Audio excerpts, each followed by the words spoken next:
बहुत सी देवियां क्षत्रियों द्वारा पूजी जाती हैं और क्षात्र धर्म में किसी समय पर ये आवश्यकता थी कि आप में वो किलर इंस्टिंक्ट होना चाहिए, क्योंकि लोग अपने हाथ से मारते थे, आज की तरह बटन दबा के नहीं मारते थे। आपको आप में शक्ति होनी चाहिए, आप में बल होना चाहिए आपके उसमें, और आप में दूसरों को मारने की क्षमता होनी चाहिए। तो अगर आप लेट्स से 2-4 साल 5 साल आप वॉर पे नहीं गए तो आपको वो उस अपनी प्रैक्टिस को जिंदा भी रखना है, तो आप बलि दे के भी रख सकते हैं। तो ये सामाजिक कारण है, आध्यात्मिक कारण भी हैं कि हम देवी को बलि चढ़ाते हैं। और मैंने बहुत इंटरेस्टिंग अभी मुंडेश्वरी देवी के मंदिर में देखा, वहाँ अहिंसक बलि होती है। बहुत वो बकरे को वहाँ रख दिया जाता है 5 मिनट के लिए और उसके बाद वो वापस चला जाता है। ये अहिंसक बलि है कि आपको ऑफर भी किया लेकिन उसे मारा नहीं। ये कांतारा में जो देखा वो एक तरह का था। ऐसे उस पूरे कोस्टल बेल्ट में बहुत सारे होते हैं और उसमें लोग पोजेस होके बोलते हैं। इवन हिमाचल में होते हैं, हिमाचल में तो वो सही होते हैं। हाँ सही होते हैं, क्यों गलत क्यों होंगे। तो हिमाचल में भी गुर बोलते हैं, वो मीडियम होते हैं। तो वो देवता जब बाहर आते हैं तो वो गुर के थ्रू बोलते हैं, वो भविष्यवाणी करते हैं। कुछ परसेंटेज आती होगी घूमने फिरने, सेल्फी लेने, रील्स बनाने, लेकिन अधिकांश लोग जो आते हैं वो उनका एक सपना होता है काशी आना। उनका एक आध्यात्मिक और भावनात्मक जुड़ाव है इस जगह से। तो वो भावनाएं जो हैं वो भावनाओं को हमें भाव देते रहना पड़ेगा, हमें भावनाओं की आदर करना पड़ेगा कि जो काशी में आता है वो एक बहुत सुंदर भाव लेके आता है। वो एक अपने जीवन की जो सर्वोत्तम यात्रा है वो काशी है उसके लिए। तो जब वो यहाँ आता है तो उसको भी ऐसा लगना चाहिए कि जितनी प्रतीक्षा मैंने काशी आने की है, काशी को भी मेरी प्रतीक्षा थी। नमस्कार, बहुत स्वागत है आपका हमारे YouTube चैनल पर। भारत वैसे तो पूरी दुनिया में कई कारणों से विख्यात है, परंतु जो महत्वपूर्ण कारक हैं जिसके कारण भारत पूरी दुनिया में जाना जाता है वो है भारत की आध्यात्मिक ज्ञान परंपरा, भारत के मंदिर, भारत की संस्कृति। तो आज हमारे साथ एक ऐसे ही व्यक्ति मौजूद हैं जिनका काफ़ी रिसर्च है, काफ़ी अध्ययन है भारत की संस्कृति पे, भारत के मंदिरों पे। तो आज हम उनसे इसी विषय पर चर्चा करेंगे। अनुराधा जी, बहुत स्वागत है आपका हमारे चैनल पे। अनुराधा जी, आप लेखिका हैं, इन्होंने भारतीय मंदिरों पे, भारतीय संस्कृति पे काफ़ी सारी पुस्तकें लिखी हैं। ये ट्रैवलर भी हैं, लगातार जो है देश विदेश में ट्रैवल करती हैं, वहाँ पे जो भी महत्वपूर्ण स्थान होते हैं उस पर रिसर्च करके अपने ब्लॉग इन डिटेल्स में डालती हैं। तो बहुत स्वागत है आपका हमारे चैनल पे। तो आप इस समय बनारस में हैं और आप बनारस में बहुत काफ़ी बार आ भी चुकी हैं। तो सबसे पहले बनारस में आपको कैसा लग रहा है, लगता कैसा है बनारस में? अर्जुन जी नमस्ते, आपको और आपके सब दर्शकों को, आपके सब व्यूअर्स को। काशी के साथ मेरा बचपन से एक बहुत गहरा संबंध रहा है। मैंने अपने बचपन का 1 साल काशी में बिताया है और उसके बाद पिछले 12-13 साल से, जब से मैं ब्लॉगिंग कर रही हूँ और जब से मैं लिख रही हूँ, तब से मैं काशी निरंतर आती रही हूँ। काशी को अध्ययन करने के लिए, काशी की यात्राएं करने के लिए। पिछली बार आई थी तो मैं काशी के सब देवी मंदिर देखने आई थी। इस बार मुझे थोड़े लंबे काशीवास का सौभाग्य प्राप्त हुआ है BHU में एज अ विजिटिंग प्रोफेसर। तो इस बार मैं 2 महीने यहाँ हूँ और काशीवास अपने आप में एक आध्यात्मिक अनुभव है। तो हालांकि हम मंदिरों के पीछे भागते हैं या मंदिरों के लिए काशी आते हैं, लेकिन काशी क्षेत्र है, एक तीर्थ क्षेत्र है जिसमें पूरे क्षेत्र में ही एक आध्यात्मिक ऊर्जा है। तो अगर आप काशी में रहते भी हैं तो वो अपने आप में एक आध्यात्मिक ताकि और आपको ले जाती है। तो वो काशी का एक, इसीलिए काशी को विश्व की आध्यात्मिक राजधानी माना जाता है। जो विश्व के आध्यात्म का केंद्र है वो भारत है और भारत के आध्यात्म का केंद्र काशी है। और हमारे जितने हमें हमारे ग्रंथों में तीर्थ महात्म्य मिलते हैं उसमें भी काशी को हमेशा सर्वोपरि रखा गया है बाकी सब तीर्थों के कंपैरिजन में। तो हमेशा काशी जो है वो, और मैं भारत में बहुत जगह रही हूँ, मैं भारत के 10 राज्यों में 15 शहरों में रही हूँ, और भारत का कोई कोना ऐसा नहीं होगा या किसी कोने के भारतीय ऐसे नहीं होंगे जिनके मन में काशी आकर दर्शन करने की, तीर्थ यात्रा करने की इच्छा ना हो। हर कोई चाहता है कि मुझे काशी आने का मौका मिले, काशी में रहने का मौका मिले, काशी के आध्यात्म का अंश मिले। तो काशी एक ऐसी नगरी है जिसमें हर भारतीय की इच्छा जुड़ी है। हर भारतीय का एक इच्छा है कि वो काशी आए, और काशी में भी अगर आप देखेंगे तो भारत के हर समुदाय का कोई ना कोई छोटा अंश आपको मिल जाएगा। हर समुदाय का अपना मठ है, अपना मंदिर है, अपनी धर्मशाला है, कुछ ना कुछ भारत के हर छोटे से छोटे समुदाय का भी आपको एक फुटप्रिंट काशी में मिल जाएगा।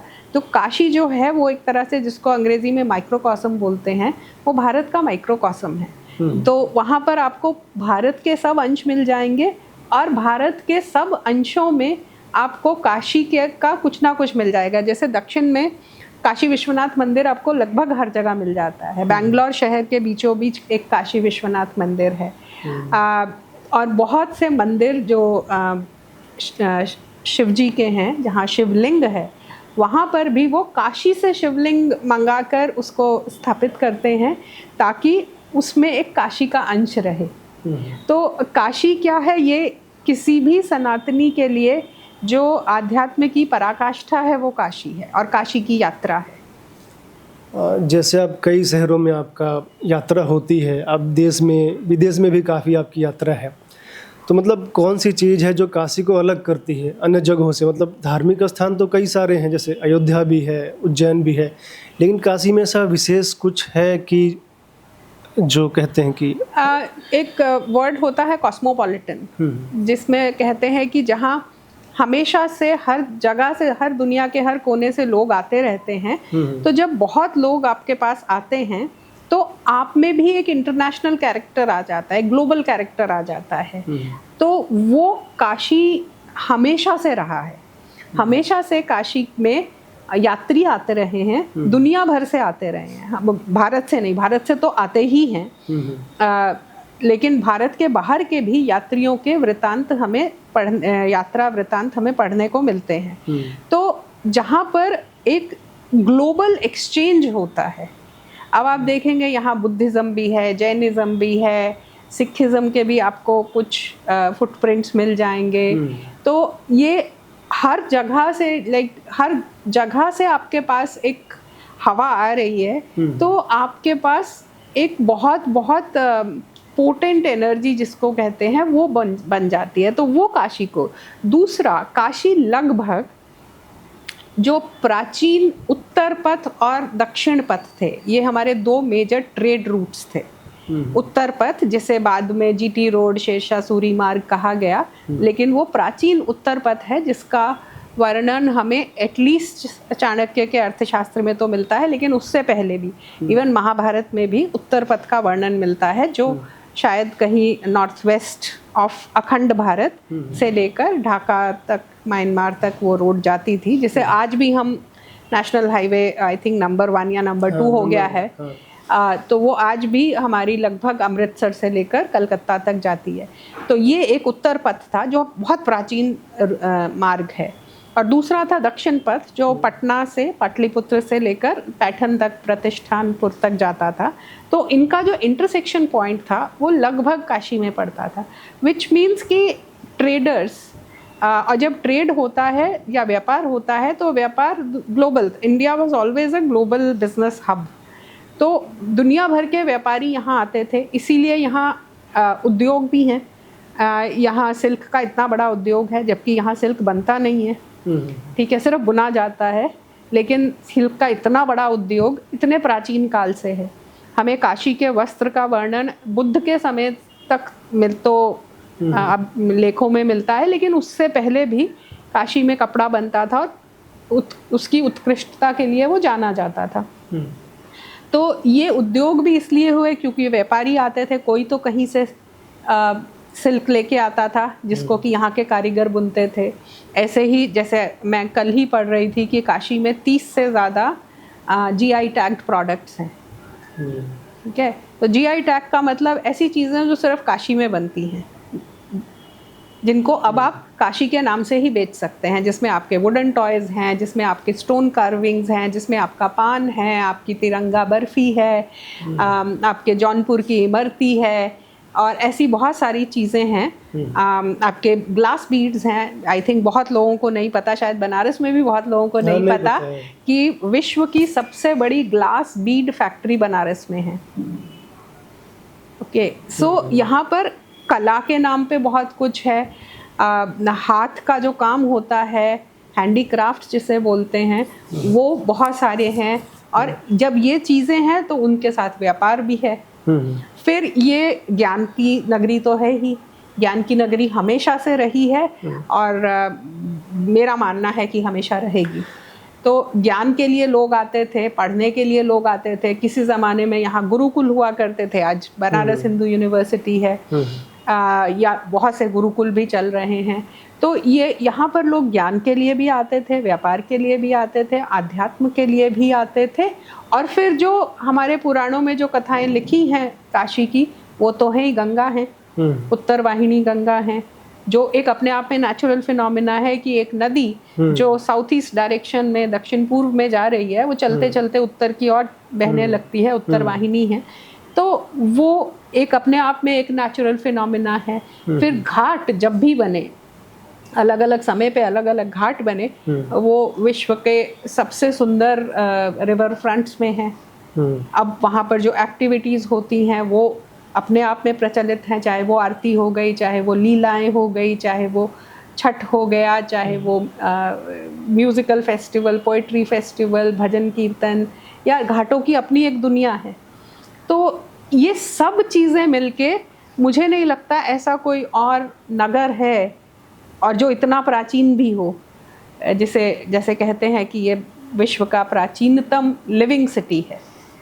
तो ये सब चीज़ें मुझे नहीं लगता विश्व के किसी भी और नगर में हैं।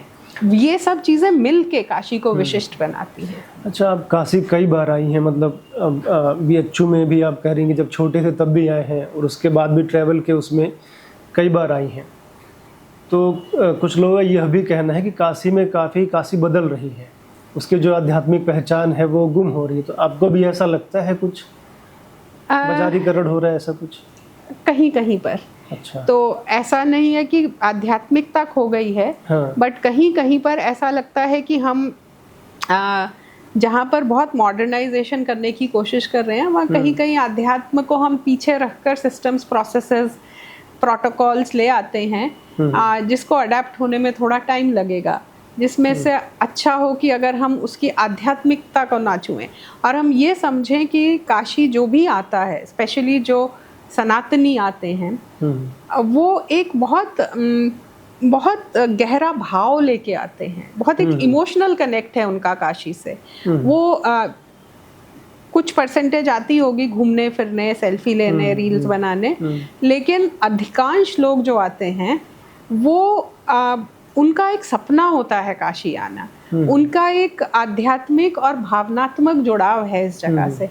तो वो भावनाएं जो हैं, वो भावनाओं को हमें भाव देते रहना पड़ेगा, हमें भावनाओं की आदर करना पड़ेगा कि जो काशी में आता है वो एक बहुत सुंदर भाव लेके आता है। वो एक अपने जीवन की जो सर्वोत्तम यात्रा है वो काशी है उसके लिए। तो जब वो यहाँ आता है तो उसको भी ऐसा लगना चाहिए कि जितनी प्रतीक्षा मैंने काशी आने की है, काशी को भी मेरी प्रतीक्षा थी। तो जैसे मतलब बाजार बन रहा है, घाटों पे होटल्स बन रहे हैं, तो ऐसा मतलब जैसे हो रहा है कि क्या काशी जो है एकदम मार्केट ड्रिवन हो गया है पूरा, तो वैसा नहीं होना चाहिए, जो पुरानी पहचान है बना के रखनी चाहिए। मुझे लगता है कि एक संतुलन चाहिए। ठीक है, जो काशी के लोग हैं उनको निर्वाह करने के लिए कुछ तो व्यापार चाहिए, और जो आता है उसमें भी जो लोग अफोर्ड कर सकते हैं उनको लग्जरी चाहिए। इसके लिए मैं बोलूँगी कि हमें ना एक संतुलन चाहिए जी। आध्यात्मिक पिलग्रिमेज में भी एक इकोनॉमिक एंगल रहता है, लेकिन वो इकोनॉमिक एंगल हावी नहीं हो जाना चाहिए। जैसे कि एक बार मुझे कोई सज्जन मिले, उन्होंने कहा कि काशी विश्वनाथ पहले 4 करोड़ कमाता था, अब 100 करोड़ कमाता है। तो मुझे लगता है कि मंदिरों की वैल्यू वो कितना कमाता है इससे नहीं होती, और होनी भी नहीं चाहिए। और जब आप टारगेट दे देंगे तो फिर वो वही होगा कि आम नागरिक को पीछे पुश करके जो पेइंग विजिटर्स हैं उनको बढ़ावा दिया जाएगा, जो मंदिर में नहीं होना चाहिए। मंदिर एक ऐसा स्थान है जहाँ राजा और रंक सब बराबर होने चाहिए। ये प्रथा शायद दक्षिण में तिरुपति मंदिर से शुरू हुई थी कि आप पैसे देकर आगे जा सकते हैं। मैं मानती हूँ कि कोई वृद्ध हैं, कोई किसी तरह के बीमार हैं जिनको मदद चाहिए, उनको आप एक प्रेफर्ड ट्रीटमेंट दे सकते हैं, लेकिन एक आम नागरिक मंदिर में सब बराबर होने चाहिए, ऐसा मेरा मानना है। और ये जो हमने वीआईपी टिकट्स और टिकटिंग का सिस्टम, और ये यहाँ के लिए नहीं, ये पूरे भारत भर के लिए है, मैं इसमें विश्वास नहीं रखती। मुझे लगता है कि हम बचपन में जब मंदिर जाते थे तो हमें पता था कि मंदिर में सब बराबर हैं, चाहे कोई भिखारी हो, चाहे कोई राजा हो, सब भगवान के सामने झुकने जाते हैं, भगवान के सामने नतमस्तक होने जाते हैं। तो वो उस पे मैं आइडियोलॉजिकली आई डोंट अग्री कि मंदिर में पैसे दे के आप जा सकते हैं। ठीक है, आप पूजा का पैसा लगा सकते हैं, स्टैंडर्ड रेट लगा सकते हैं ताकि कोई किसी को ठगे नहीं और कम ज़्यादा ना हो, लेकिन मात्र दर्शन के लिए आप टिकट लगाते हैं, वो थोड़ा मुझे ठीक नहीं लगता।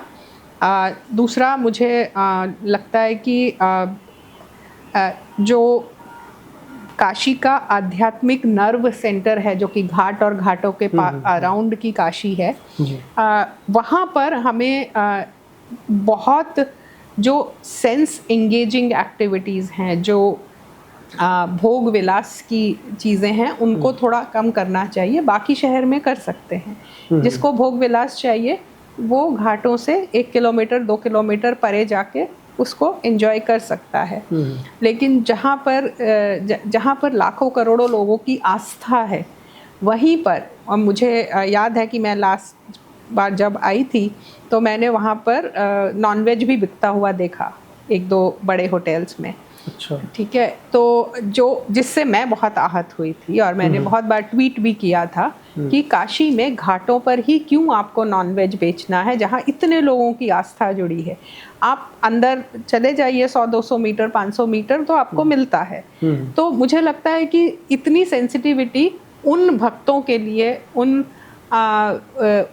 डिवोटीज़ के लिए जो इतनी श्रद्धा और आस्था के साथ काशी आते हैं, ये उनका सम्मान, देवताओं का सम्मान तो है ही, लेकिन जो भक्त भी आते हैं उनको भी इतना सम्मान तो हमें देना चाहिए कि उनकी कोई भावना आहत ना हो। वहाँ पर एक बेसिक जो स्पिरिचुअल एनवायरनमेंट है उसको हम मेंटेन करें तो ज़्यादा अच्छा होगा। आपका पूरे विश्व में भ्रमण है, भारत में और विदेश में भी है, तो आप जब किसी भी मंदिर जाती हैं तो वहाँ की ऊर्जा का भी आप आत्मसात करने का प्रयास करती हैं। जी।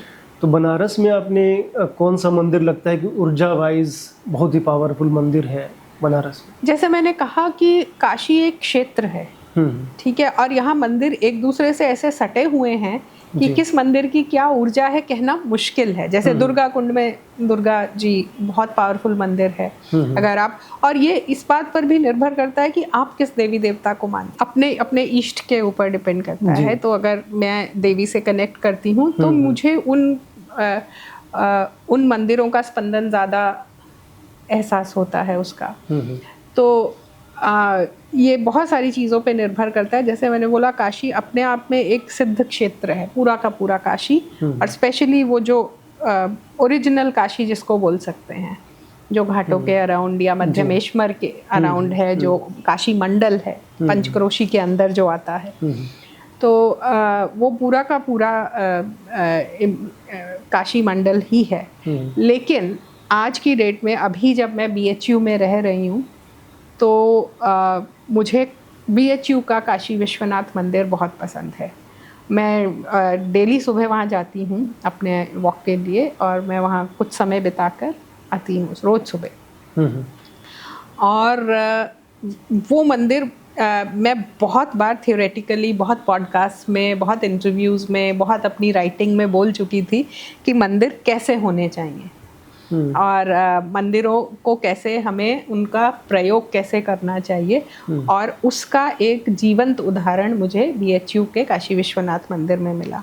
आप सुबह जाएंगे तो आपको बहुत से लोग वहाँ मिलेंगे, कोई योग कर रहा है, कोई ध्यान कर रहा है, कोई मंत्र जाप कर रहा है, कोई ग्रंथ पढ़ रहा है, कोई भजन कीर्तन कर रहा है, कोई केवल वॉक कर रहा है, या कुछ लोग आपस में बैठ के बतिया रहे हैं। और एक बहुत सुंदर सा एनवायरनमेंट होता है। अभी सुबह सुबह लोग उठ के आते हैं और ऐसे ही मंदिर यूज़ होना चाहिए। शाम को भी जाएंगे तो वहाँ बहुत लोग आपको टूरिस्ट भी मिल जाएंगे, लोकल विजिटर्स भी मिल जाएंगे, और बहुत से लोग वहाँ आके बैठ के मिल के बात करते हैं, जो कि हमारे मंदिरों का ओरिजिनल ध्येय था। और फिर वहाँ की दीवारों पर वेद से लेकर हमारे भक्ति पोएट्स तक सबके कुछ ना कुछ दीवारों पे लिखा है। आप डेली सुबह एक विचार पढ़ लीजिए तो आपको दिन भर के लिए एक शुभ विचार मिल जाता है। पेंटिंग्स हैं वहाँ पर, हर इतने सारे 5-6 कितने 4 5 6 7 8 9 मंदिर हैं विद इन दैट टेम्पल। आसपास सुंदर उद्यान हैं, वहाँ आपको कभी कभी मोर मिल जाएंगे, बंदर मिल जाएंगे, कुत्ते भी मिलते हैं, लेकिन बहुत लोग मिलते हैं। आप सुबह सुबह देखेंगे कि जो वहाँ के सिक्योरिटी गार्ड भी हैं वो जाके पहले हनुमान जी की पूजा करके फिर अपना ड्यूटी शुरू करते हैं या ख़त्म करते हैं। तो मुझे ये एक बहुत सुंदर एग्जाम्पल मिला कि एक मंदिर जो वैसे प्रयोग हो रहा है जैसे मंदिर प्रयोग होने चाहिए। अधिकतर मंदिरों में लोग जाते हैं, भगवान से कुछ मांगा, कुछ धन्यवाद दिया और वापस आ गए, या कोई अनुष्ठान किया। यहाँ पर लोग एक डेली रूटीन की तरह आते हैं। तो ये एक बहुत अच्छा एग्जाम्पल है, और इनफैक्ट मैं कभी इस पे लिखूंगी कि this can be a model for how temples should be. तो ये जो BHU का काशी विश्वनाथ मंदिर है, तो वहाँ पे तो लोग रूटीन की तरह जा रहे हैं, लेकिन क्या ऊर्जा वाइज वो वहाँ पे स्पंदन है? जैसे जी, तो स्पंदन कैसे बनता है? स्पंदन बनता है जब बहुत लोग वहाँ पर पूजा करते हैं। ठीक है, कोई भी नया मंदिर होता है, और ये बहुत पुराना भी नहीं है लेकिन बहुत नया भी नहीं है, करीब 100 साल पुराना मंदिर है, तो उसमें वो 100 साल की ऊर्जा है। लेकिन जब जैसे जैसे लोग आएंगे वहाँ पूजा होगी, अनुष्ठान होंगे, तो वैसे वैसे उसकी ऊर्जा बढ़ती जाएगी। अब उसकी ऊर्जा और काशी विश्वनाथ की ऊर्जा को हम कंपेयर नहीं कर सकते, क्योंकि वो हज़ारों साल से है, और या एटलीस्ट अहिल्याबाई होलकर के समय से तो है ही। इसी तरह जो और प्राचीन मंदिर हैं, जैसे आपका गौरी केदारेश्वर हो गया, या ओमकारेश्वर की तो खैर हालत काफ़ी ख़राब है, लेकिन जो और पुराने मंदिर हैं, अन्नपूर्णा मंदिर है, संकट मोचन है, तो इन मंदिरों में अब आप जाएंगे तुलसी मानस, तो अब वो नया मंदिर है, वो तो बहुत ही नया मंदिर है, तो उसमें आपको वो ऊर्जा में अंतर नजर आ जाएगा। तो मंदिरों की ऊर्जा बनती है कंटिन्यूसली भक्ति से, कंटिन्यूस पूजा से, कंटिन्यूस एक फ्लो ऑफ भाव से। जब आपका भाव होता है तो जैसे जैसे वो बढ़ता जाता है, तो किसी भी नए मंदिर में आपको ऊर्जा की कमी लगेगी। तो वो ऊर्जा धीरे धीरे हमें अपनी भक्ति से ही बढ़ानी होगी। तो पूरे भारत में कौन सा मंदिर आपको लगता है कि बहुत ही ऊर्जावान है, जहाँ पे सभी को जाना चाहिए? तो कोई भी मंदिर जिसमें बहुत लंबे समय से पूजा हो रही है, उसकी ऊर्जा बहुत स्ट्रांग होती है। और भारत में, उत्तर भारत में ऐसे मंदिर बहुत कम मिलते हैं, क्योंकि यहाँ इन्वेशंस हुई और मंदिर टूटे या भंग हुए एटलीस्ट। बहुत ही कम प्राचीन मंदिर मिलते हैं। प्राचीन मंदिरों के स्थान हैं जहाँ नए मंदिर बना दिए गए हैं, लेकिन प्राचीन मंदिर हमें बहुत कम मिलते, जो इनको डिस्टर्ब नहीं किया गया। जैसे काशी विश्वनाथ है, वो अपने स्थान पर नहीं है, वो बहुत बार टूटा, बहुत बार बना, और जो अभी भी जिसे हम काशी विश्वनाथ की तरह पूज रहे हैं, वो अपने ओरिजिनल स्थान पर नहीं है। तो ऐसे मंदिर नहीं, तो ऐसे मंदिर हमें दक्षिण में काफ़ी मिलते हैं। दक्षिण में जैसे कांचीपुरम के मंदिर हैं, वहाँ पर जहाँ तक मेरी जानकारी है, वहाँ कभी कोई डायरेक्ट इन्वेशन नहीं हुआ, वो अंग्रेज़ों के अंडर आए लेकिन इन्वेशन नहीं हुआ। और वहाँ कंटिन्यूस बहुत हज़ारों साल से वहाँ पूजा होती रही, तो वो ऊर्जा आपको संरक्षित मिलती है। तो दक्षिण में हमें ऐसे बहुत सारे मंदिर मिलते हैं। नॉर्थ के मोस्टली मंदिरों में छेड़खानी हुई है, तो इसलिए उनकी ऊर्जा भी डिस्टर्ब्ड है। एक मिनट चेक करो ये है कि नहीं हो रहा। ठीक है, हो तो रहा है।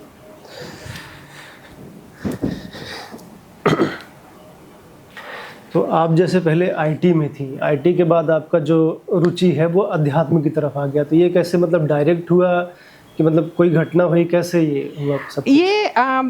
ये बहुत ही ऑर्गेनिक तरीके से हुआ। तो जब मैं आईटी में थी तब मैंने ब्लॉग लिखना शुरू किया। ट्रैवल करती थी, वीकेंड्स पे ट्रैवल करती थी या किताबें पढ़ती थी। तो ट्रैवल किया तो ट्रैवल के बारे में लिखा, किताबें पढ़ी तो उस पर मेरे जो विचार हैं, मेरी रिफ्लेक्शन है उस किताब पे, वो मैं अपने ब्लॉग पे लिखती थी। और वो उस समय ब्लॉगिंग बहुत ही नया टूल था, तो बहुत लोग पढ़ने लगे, पढ़ते गए और वो एक लूप बन गया। मैं और घूमती गई और लिखती गई, तो मेरे रीडर्स मुझे बहुत सारी चीज़ें बताते गए। करते करते करते मेरी रुचि हेरिटेज में आ गई। हेरिटेज में आते आते फिर मंदिरों पे आ गई। फिर मैंने नेशनल म्यूज़ियम इंस्टीट्यूट दिल्ली में एक इंडियन आर्ट पे कोर्स किया, तो उसने बहुत सारी खिड़कियाँ खोल दी मेरे लिए कि अच्छा एक ही चीज़ को इस एंगल से भी देख सकते हैं, इस एंगल से भी देख सकते हैं। करते करते हम मंदिर पढ़ने लगे। मंदिर पहले तो आर्किटेक्चर ही देखते थे, फिर मंदिर के अंदर की आर्किटेक्चर जिस देवता के लिए बना है वो क्या है। फिर आध्यात्म पे बहुत किताबें पढ़नी शुरू की। करीब 8-9 साल पहले मैंने सिस्टमैटिक वे में इंडियन स्क्रिप्चर्स पढ़ने शुरू किए। फिर तो एक पूरा एक ब्रह्मांड खुल गया एक्सप्लोर करने के लिए। इन द मीन टाइम मैं बहुत सारे मंदिर विज़िट करने लगी, मंदिरों के बारे में लिखने लगी।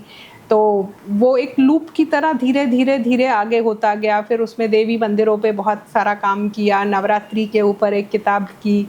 तो ऐसे करते करते धीरे धीरे मैं आज यहाँ हूँ। कल कहाँ होंगी मुझे नहीं पता। तो आप जो पहले मंदिर घूमती थी तो सभी मंदिर घूमती थी जी, और अभी देवी मंदिर पे आपका विशेष फोकस है? थोड़ा ज़्यादा। हाँ, अभी भी मैं सब अभी भी सभी जगह हाँ, लेकिन थोड़ा मैं देवी मंदिर जाती हूँ तो मैं वहाँ बैठ के ध्यान करती हूँ या चैंटिंग करती हूँ। थोड़ा तो क्या डिफरेंस है, मतलब जो और मंदिर हैं जैसे शिव जी के हैं या हनुमान जी के हैं और देवी मंदिर हैं, तो ऊर्जा वाइज कुछ डिफरेंस उसमें लगता है कि कैसा लगता है? शक्ति के मंदिर में शक्ति अधिक होती है, मुझे ऐसा लगता है। अच्छा। शक्ति के मंदिर में, और हर मंदिर में देवता का भी स्वरूप अलग अलग होता है। तो शिव के मंदिर में ही कहीं शिव भोलेनाथ के रूप में होते हैं, कहीं वो रौद्र रूप में भी होते हैं, कहीं वो कोपेश्वर, जैसे महाराष्ट्र में एक मंदिर है कोपेश्वर महादेव, जहाँ कहीं वो कोप में भी होते हैं। तो एक देवता के भी मंदिर हमें अलग अलग स्वरूप में मिलते हैं। देवी के भी मंदिर हमें सौम्य रूप में मिलते हैं, रौद्र रूप में मिलते हैं, उग्र रूप में मिलते हैं। तो वो किस स्वरूप में है उसकी शक्ति वैसी होती है।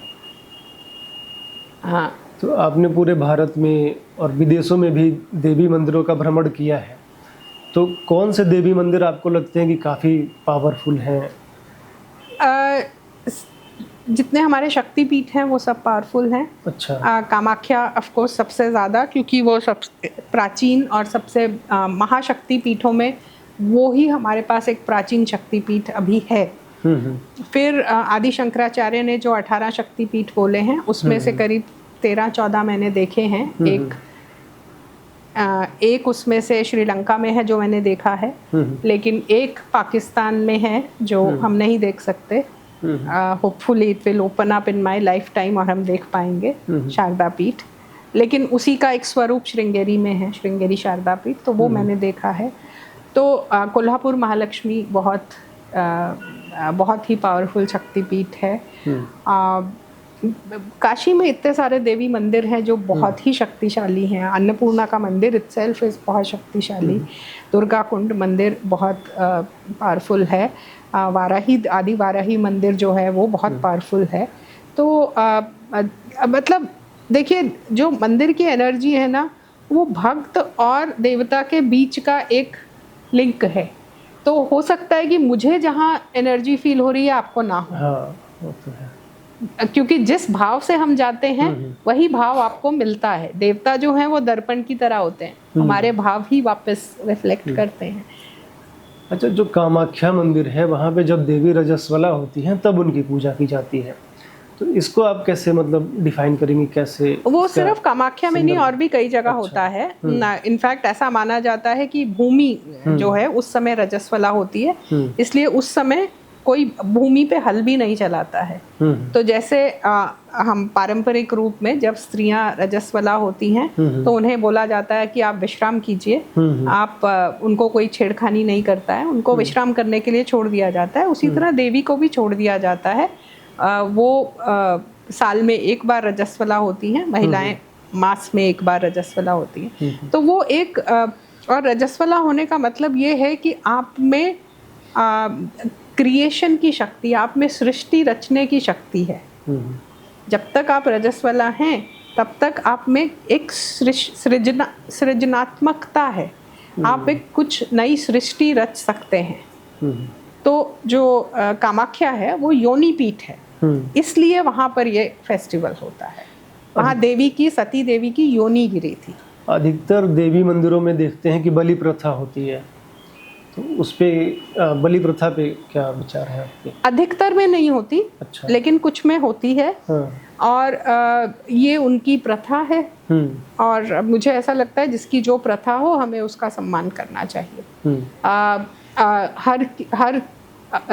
हर रिचुअल, हर ट्रेडिशन को हम एक स्ट्रोक से नहीं माप सकते। हम ये नहीं कह सकते कि जैसे मैं स्वयं I am a pure vegetarian, शुद्ध शाकाहारी हूँ जन्म से, मतलब मेरे परिवार में नहीं खाया जाता। तो जस्ट बिकॉज मैं वेजिटेरियन हूँ पूरे विश्व को वेजिटेरियन हो जाना चाहिए, ऐसा नहीं है। जो लोग, जिन लोगों की परंपरा में हैं, और अभी मैंने पीछे ही एक पॉडकास्ट में बोला था कि बहुत सी देवियाँ क्षत्रियों द्वारा पूजी जाती हैं, और क्षात्र धर्म में किसी समय पर ये आवश्यकता थी कि आप में वो किलर इंस्टिंक्ट होना चाहिए, क्योंकि लोग अपने हाथ से मारते थे, आज की तरह बटन दबा के नहीं मारते थे। आपको आप में शक्ति होनी चाहिए, आप में बल होना चाहिए आपके उसमें, और आप में दूसरों को मारने की क्षमता होनी चाहिए। तो अगर आप लेट्स से 2-4 साल 5 साल आप वॉर पे नहीं गए तो आपको वो उस अपनी प्रैक्टिस को जिंदा भी रखना है, तो आप बलि दे के भी रख सकते हैं। तो ये सामाजिक कारण है, आध्यात्मिक कारण भी हैं कि हम देवी को बलि चढ़ाते हैं। और मैंने बहुत इंटरेस्टिंग अभी मुंडेश्वरी देवी के मंदिर में देखा, वहाँ अहिंसक बलि होती है। बहुत, वो बकरे को वहाँ रख दिया जाता है 5 मिनट के लिए, और उसके बाद वो वापस चला जाता है। ये अहिंसक बलि है कि आपको ऑफर भी किया लेकिन उसे मारा नहीं। ऐसा बोलते हैं कि बकरा बेहोश हो जाता है कुछ क्षण के लिए, कुछ क्षण ऐसा आपने भी देखा? मैंने देखा नहीं, लेकिन मैंने वीडियोस देखे। तो वो तो हमारे यहाँ पे भी कुछ नर्व्स रहती हैं जिसको आप प्रेस कर देते हैं तो आप 10-20 सेकंड के लिए अचेत हो जाते हैं। तो शायद वो ऐसा करते हो या वो नेचुरली उस जगह पे ऐसा होता है, लेकिन वो अहिंसक बलि है। वहाँ उन्होंने लिख के रखा है, मैंने पंडितों से भी बात की तो उन्होंने बोला वो कुछ सेकंड के लिए अचेत होता है, लेकिन वो 5 मिनट में उठ के चला जाता है। तो ऐसी भी प्रथा, अब क्योंकि मुंडेश्वरी देवी प्राचीनतम लिविंग टेम्पल्स में से है, और मुझे नहीं पता ये प्रथा पुरानी है या नहीं है, लेकिन अगर वहाँ ऐसी प्रथा है, हो सकता है कि प्रथा का स्वरूप यही रहा हो। ये इस पे रिसर्च की आवश्यकता है, मुझे इसका कोई सॉलिड आंसर नहीं है। हो सकता है अहिंसक बलि भी एक प्रथा रही हो जो बाद में चेंज कर दी गई हो, लेकिन ये भी सच है कि हमारे राजा शिकार पर भी जाते थे। हमारे राजा, तो वो भी एक तरह से हिंसा ही होती थी। अब जब आप किसी पशु का शिकार करके आएंगे तो आप उसे भगवान को अर्पित कर देंगे, ये भी पॉसिबल है। और भगवान को आप वही अर्पित करते हैं जो आप खुद खाते हैं। अगर आप खुद खाते हैं वही भगवान को अर्पित करते हैं तो वो ठीक है, लेकिन सब लोग करते थे ऐसा नहीं है, और सब मंदिरों में होता था ऐसा नहीं है। अधिकतर जो देवी मंदिर होते हैं वो वाम मार्गी होते हैं, जैसे जो 10 महाविद्याओं की बात होती है, काली माता हैं तो महाश्मशान में रहती हैं, मुंडों की माला पहनती हैं, धूमावती हैं, छिन्नमस्ता अपनी ही गर्दन काटती हैं। तो ये जो देवी मंदिर हैं सभी ये अधिकतर, या फिर बात कर ले कि नॉर्थ ईस्ट में, तो ये वाम मार्गी ही क्यों ऐसा? ये वाम मार्गी सब नहीं है। वाम मार्ग जो है वो एक एग्जॉटिक चीज लगता है तो सबको उसके बारे में जिज्ञासा ज्यादा है। इन प्रैक्टिस वो बहुत छोटी सी संख्या है के लोग हैं जो उसको फॉलो करते हैं। तंत्र में भी कहते हैं कि अब तंत्र में 3 प्रकार के लोग बोले गए हैं, पशु, वीर और देव। तो हम लोग अधिकतर लोग पशु की कैटेगरी में आते हैं। जो लोग वीर होते हैं सिर्फ उनके लिए, और उनमें भी कुछ बहुत सारी कंडीशंस हैं, सिर्फ वो लोग वाम मार्ग को फॉलो कर सकते हैं। आप और मैं, एक नॉर्मल इंसान वाम मार्ग को फॉलो नहीं कर सकता। आपसे मेरे से अगर बोला जाए कि आप शमशान में जाके एक जलती चिता पे बैठ के साधना कीजिए, मुझे नहीं लगता हम में से किसी के पास उतना करेज है, उतना हमारे में साहस है कि हम वो कर पाएँ, या उतनी क्षमता है हमारे शरीर में, मन में, कि हम वो कर पाएँ। तो वो सब करने के लिए आपको एक अपने में वो क्षमता पहले डेवलप करनी पड़ती है कि आप वो कर पाएँ। अब वो बहुत कम लोग कर सकते हैं, लेकिन अभी इंटरनेट पे कुछ लोगों ने इसके बारे में बात करके इसके बारे में जिज्ञासा इतनी बढ़ा दी है कि लोग सोचते हैं कि तंत्र का मतलब केवल वाम मार्ग है, जबकि वाम मार्ग एक बहुत छोटे से वर्ग द्वारा फॉलो किया जाता है। आप कितनी वाम मार्गी लोगों को मिले हैं? नहीं, मैं तो नहीं मिला हूँ, लेकिन तो अगर मैं भी नहीं मिली हूँ, मतलब बहुत कम लोगों से मिले हैं। हमें अपने अनुभव को भी थोड़ा तूल देना चाहिए। अगर आप किसी को नहीं जानते, आपको जानने वालों में कोई नहीं जानता, मतलब वो एक आम प्रथा नहीं है, ठीक है। लेकिन जैसे सती के बारे में बोलते हैं, मैं हर किसी से बोलती हूँ, तुम्हारे परिवार में किसी ने सती किया? किसी ने भी किया, तुमने दूर दूर तक पता हो, मुझे आज तक किसी ने नहीं बोला हाँ, ठीक है। तो आपको थोड़ा अपना अनुभव और अपना ये भी देखना पड़ेगा। जस्ट बिकॉज कोई किसी शॉर्ट रील से चिल्ला के बोल रहा है अरे भारत में सती प्रथा होती है, आप पूछिए भाई, मेरे आसपास तो नहीं देखा, मैंने तो अपनी दादी नानी किसी से ना देखा ना सुना, ठीक है। तो थोड़ा सा हमें अपने अनुभव को भी, अपने आसपास भी थोड़ा देखना चाहिए कि अगर मेरे आसपास, स्पेशली हम लोग जो भारत में रहते हैं और आप लोग तो काशी में रहते हैं, तो आप लोगों को तो ये पता होना चाहिए कि ये कितना प्रचलन है, इसका कहाँ है और कितना प्रचलन है। नॉर्थ ईस्ट साइड में ज़्यादा मिलता है, जैसे त्रिपुर सुंदरी देवी का मंदिर है, वहाँ भी होता है। कामाख्या देवी में बलि प्रथा होती है। कामाख्या में बलि है जो, लेकिन तारापीठ है। मैं बोल रही हूँ सब जगह नहीं होती। मैं आपको ऐसी जगह भी बताती हूँ जहाँ मैं कश्मीर में गई थी, वहाँ होती है, वहाँ अधिकतर देवियों को चढ़ता है। दक्षिण में बहुत देवियों को चढ़ता है। अच्छा। बहुत। तो ये नॉर्थ ईस्ट की चीज नहीं है। North east has been highlighted by media.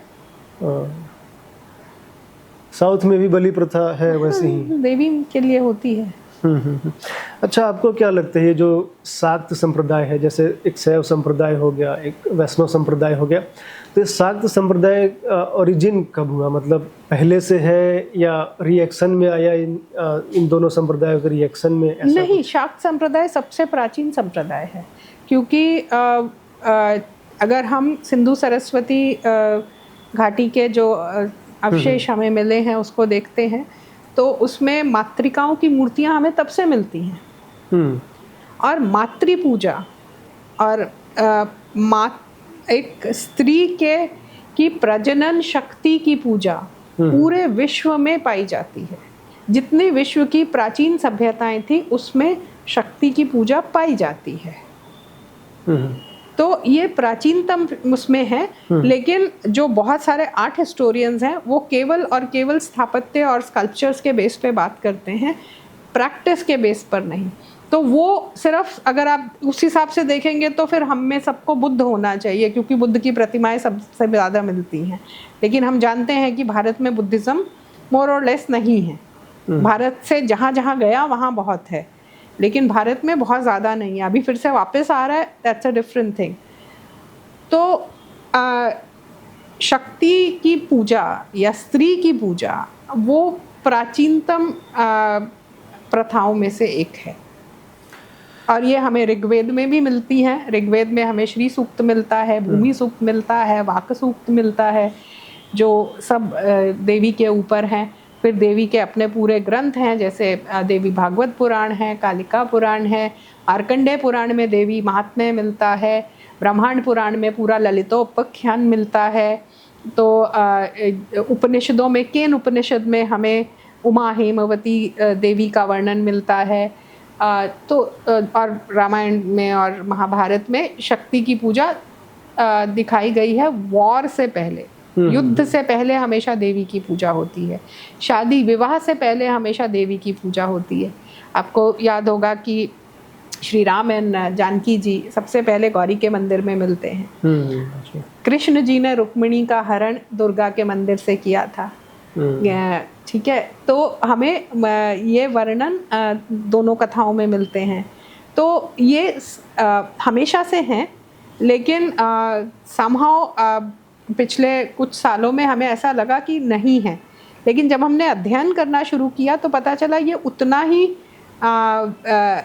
उसी तरह पीछे है जैसे हमारे देश में स्त्रियां पीछे रहती हैं, घर में पीछे रहती हैं, लेकिन वो हैं हमेशा, चलती उनकी है, लेकिन वो पीछे रहती है। जैसे काली देवी की पूजा क्षत्रिय करते थे युद्ध में जाने से पहले, लेकिन मूवीज़ में यह भी दिखाया जाता है कि जो समाज से बहिष्कृत लोग हैं, जैसे चोर हैं, डकैत हैं, वो भी कुछ डकैती करने से पहले काली देवी की पूजा करते थे।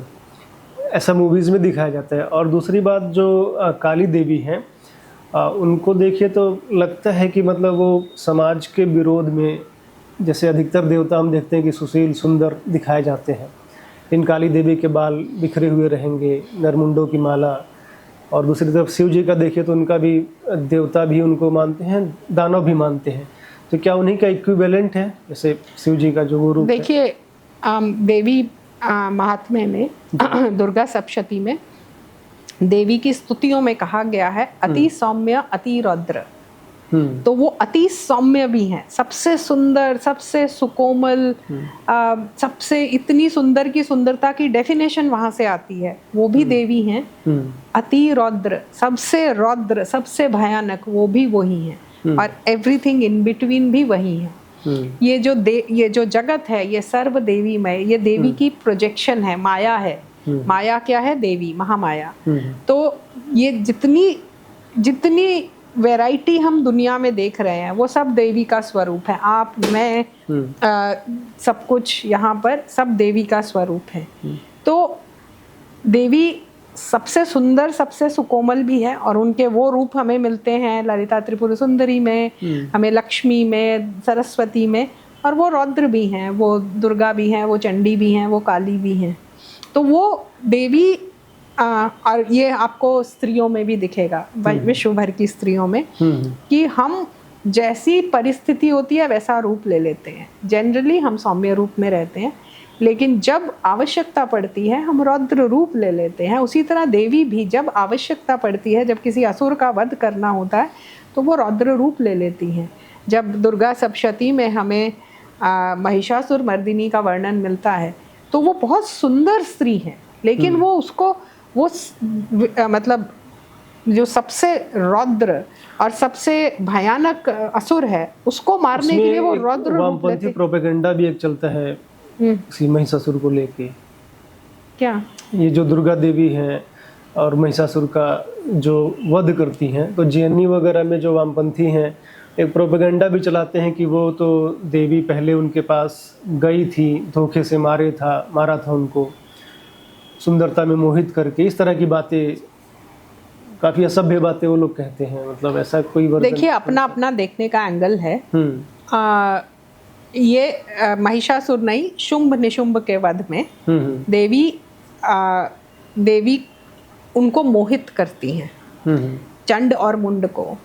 और वो चंड और मुंड शुंभ निशुंभ को जाके कहते हैं कि इतनी सुंदर स्त्री है, ये तो आपके महल में होनी चाहिए, आपकी पटरानी होनी चाहिए। तो ये मोहित वो करती हैं उन्हें, ताकि वो आके उनके साथ युद्ध करें और वो युद्ध में मारे। क्योंकि बिना युद्ध किए तो आप मार नहीं सकते किसी को जाके, जब तक किसी ने कुछ किया नहीं है। तो वो देवी उन्हें मोहित करती हैं ताकि वो उनसे आके युद्ध करें, और युद्ध करेंगी तो वो उनका वध कर पाएंगी। तो ये इतना तो सही है, ठीक है। लेकिन उसके बाद इन चीज़ों को आप कैसे एक्स्ट्रापोलेट करते हैं वो आपकी इंटेंट पे डिपेंड करता है कि आप क्या चाहते हैं। करने को तो कोई किसी भी चीज़ को उलट पुलट के कुछ भी कर सकता है, लेकिन जिन्होंने ये टेक्स्ट पढ़े हैं, सही कॉन्टेक्स्ट में पढ़े हैं, उनको समझ आएगा कि देवी क्या है। अच्छा, आजकल के पॉपुलर जो मेमोरी है उसमें हम लोग जो देखते हैं कि हमारे जो भगवान हैं, जो देवी देवता है, तो हम देखते हैं कि भगवान विष्णु शेषनाग की सैया पर लेटे हुए हैं, माता लक्ष्मी उनके पैर दबा रही हैं। रामायण में देखते हैं कि राम जी हैं, सीता जी को जब रावण अपहरण कर लेता है तो वो एक असहाय के रूप में देवी वहाँ दिखती हैं। लेकिन जो ये शाक्त संप्रदाय है उसमें देखते हैं कि जो काली देवी हैं वो शिव जी के ऊपर खड़ी हुई हैं। तो इस पे क्या आपका थॉट प्रोसेस है? कैसे काली जो है वो काल है, समय है, एंड शी रिप्रेजेंट्स द काल रात्रि, प्रलय का समय।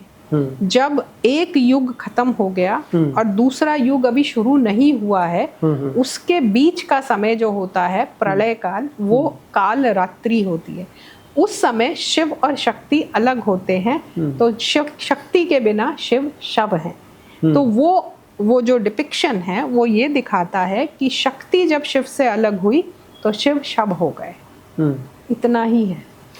मुझे मतलब जो आजकल जो उसका लोग निकाल सकते हैं इंटरप्रिटेशन, कि जैसे विष्णु जी के पैर लक्ष्मी जी दबा रही हैं तो एक पुरुषवादी सोच उसमें हो सकता है, फिर उसके रिएक्शन में ये देखिए हम देवी देवताओं को पुरुष और स्त्री अपने रूप में देखते हैं, लेकिन वो इस gender the way we know humans में उससे बहुत ऊपर है। वो शक्ति हैं, उनको हमने समझने के लिए सिंबोलिज्म हमने अपना रूप दे दिया है कि वो स्त्री हैं, वो पुरुष हैं, लेकिन वो इन सब छोटी छोटी डिविजन से बहुत ऊपर हैं, बहुत ऊपर हैं।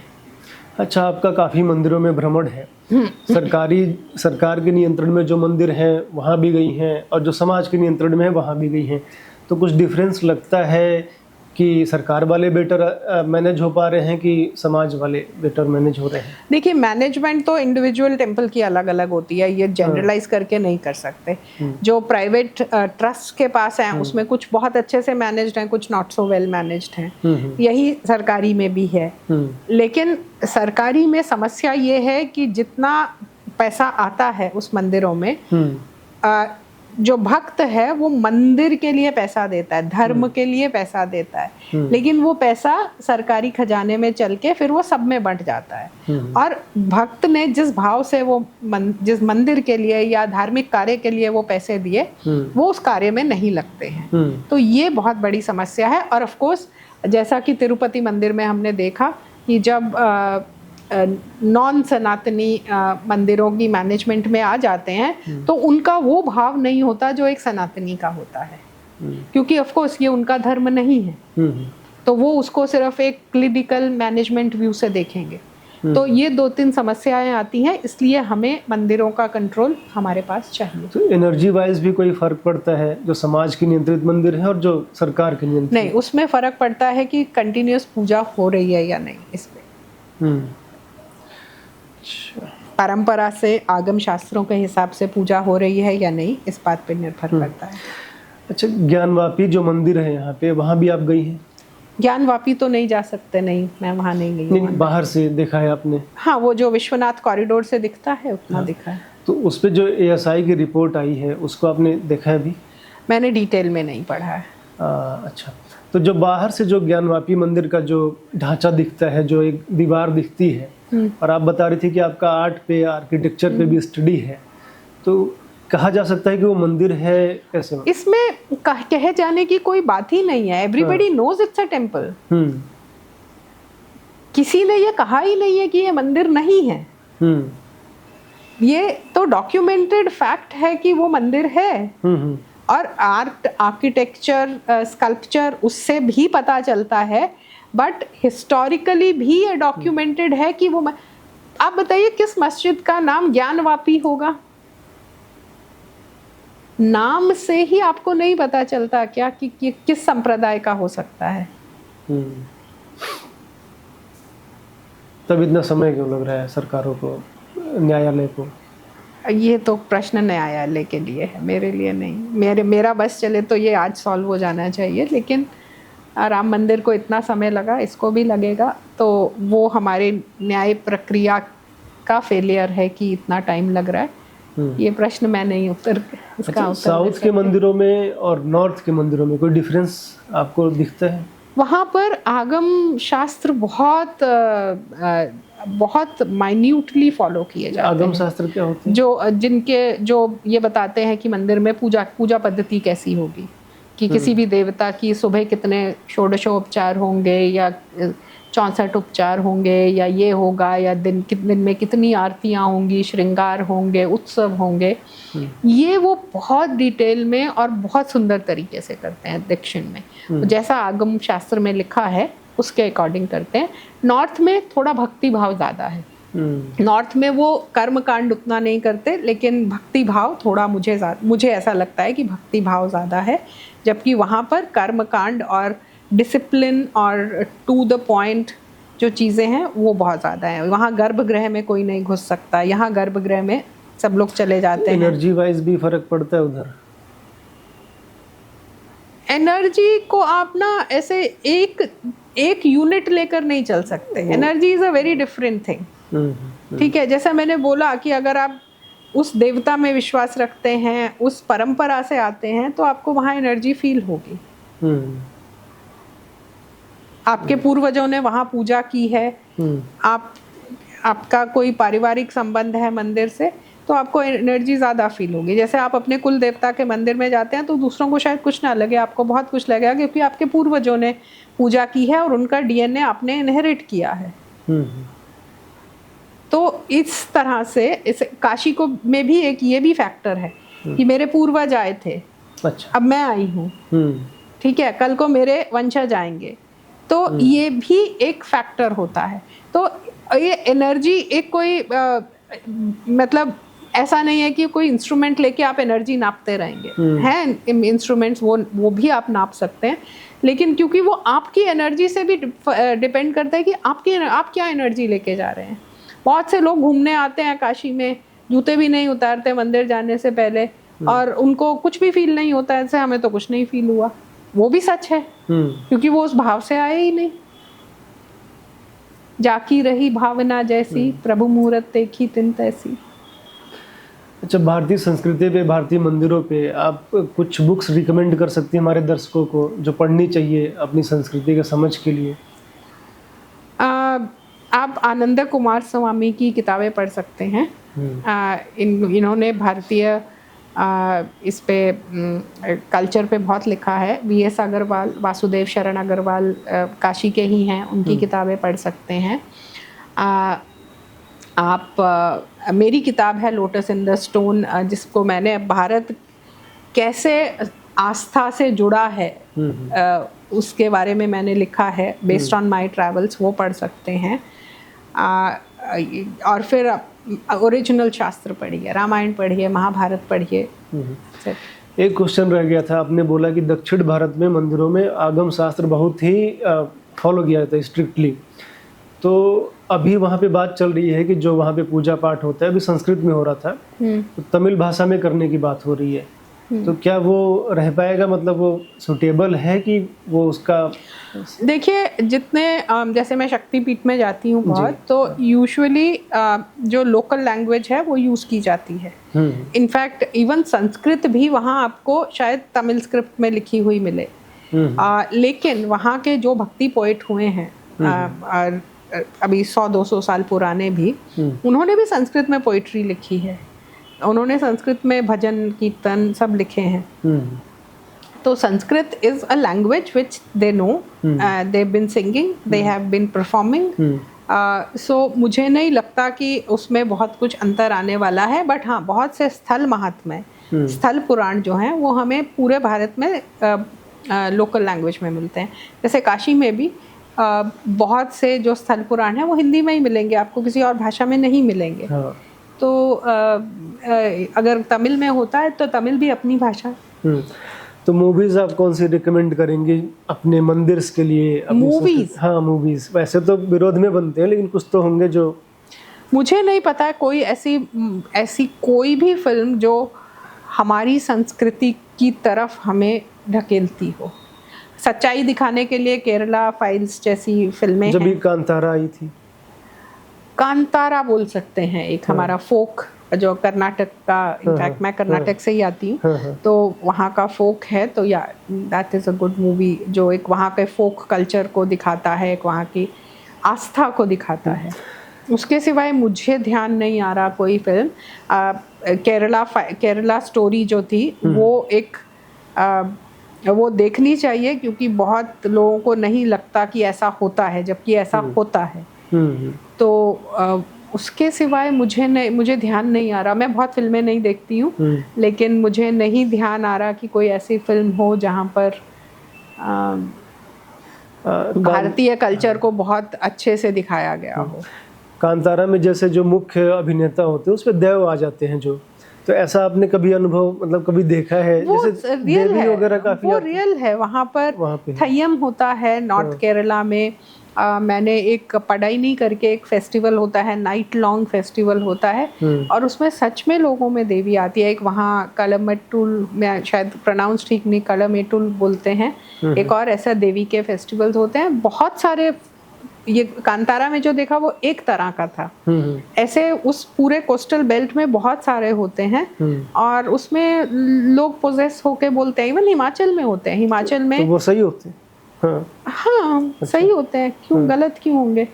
तो हिमाचल में भी गुर बोलते हैं, वो मीडियम होते हैं। तो वो देवता जब बाहर आते हैं तो वो गुर के थ्रू बोलते हैं, वो भविष्यवाणी करते हैं। हिमाचल में भी आज भी ये प्रथा है। मेरे हिसाब से उत्तराखंड में भी होगी। मेरे को एग्जैक्ट एग्जाम्पल नहीं याद आ रहा अभी। मेरी नवरात्रि की किताब में हमने हिमाचल के चैप्टर में इसको कवर किया है। केरला में नहीं कवर किया, लेकिन केरला में मैंने खुद देखा है। ये तो सब जगह है। यूपी में भी देखा है, दुर्गा पूजा के दौरान कुछ महिलाओं पे इस तरह का जी समझ में आता है, दिखता है। जी जी, बहुत धन्यवाद आपका हमें समय देने के लिए। आप लोग जुड़े रहिए, देखते रहिए हमारे चैनल को। धन्यवाद।